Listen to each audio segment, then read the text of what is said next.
When the clock strikes 3 p.m. tomorrow, President Uhuru Kenyatta has a date with the 349 members of the National Assembly and their 67 Senate colleagues to outline the government's achievements and challenges in the last 12 months. Kenyatta's third State of the Nation address before a joint session of Parliament has, however, been dismissed as yet another talk shop by the opposition team CORD. So what is there then to celebrate the State of the Nation? What is there to celebrate? It is a disaster 3 years.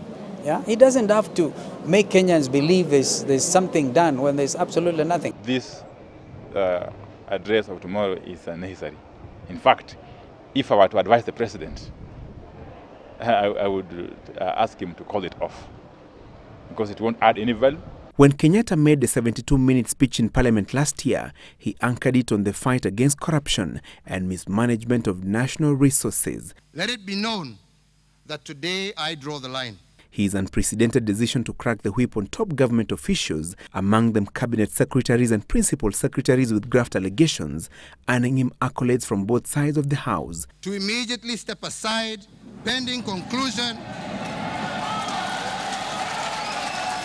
But the opposition lawmakers claim the president has taken the country for a ride in the war against mega graft. We are seeing cases of corruption coming up almost every month. Take the NYS, there is the Youth Fund, there is the Eurobond. In fact, I think the people of Kenya are disturbing the Jubilee government when they tell them to fight corruption. The challenge has been implementation. The wonderful list that he mentioned here, the good ideas the government has been having, when it comes to implementation, has been zero. Remember, 70% of good plans fail because of poor implementation. The president, in his elaborate speech last year, had outlined a series of interventions the government had put in place to reduce the cost of living, connect more households to the national electricity grid, construct 10,000 kilometers of tarmac roads, and create employment opportunities. And though the Jubilee administration insists it had made major strides in growing the economy, the opposition holds a different view. We were promised 5 million jobs, 1 million jobs per year. Where are those jobs? The economy is shrinking instead. While Parliament Standing Order number 24 directs that the president be heard in silence by all the lawmakers as he makes his State of the Nation address, there could be drama in the House tomorrow. A section of CORD lawmakers intend to show displeasure with the president, with some threatening to disrupt the presidential speech or even stage a walkout. And we're not seeing the president giving us any new roadmap from the experience we've had with him and his administration for the last 3 years. And that's why we are saying this State of the Nation address, under the circumstances, is uncalled for, is unnecessary.